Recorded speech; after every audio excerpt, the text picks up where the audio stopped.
Welcome to Penrose Learning, where we make understanding easy. You start by confirming parts and safety. This is where you act. Begin by mounting the USB power delivery controller and buck boost regulator on the planned PCB footprint.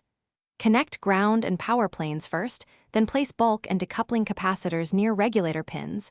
This reduces noise and stabilizes voltage.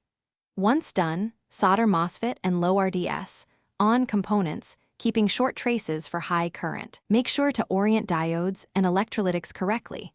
You are establishing the electrical backbone for safe, fast charging. Now you configure the control and power stage to negotiate high voltage output. Start by wiring the PD controller to the CC lines and the regulator enable. This enables handshake and safe voltage selection.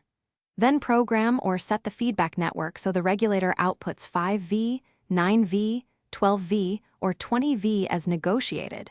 Precision resistors stabilize output accuracy.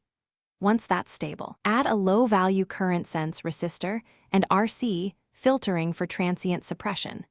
This prevents overshoot and ensures reliable delivery at up to several amps. Finish by validating behavior under controlled loads. Start with no load, then 1A, and finally full load while monitoring VBus, ripple, and temperature. Use an oscilloscope to check for switching spikes and to confirm the PD handshake transitions cleanly between voltages.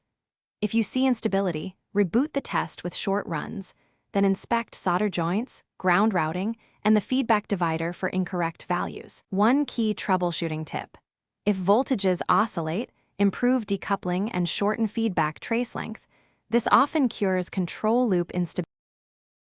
Thanks for watching. If this was helpful, leave a like and consider subscribing. See you next time.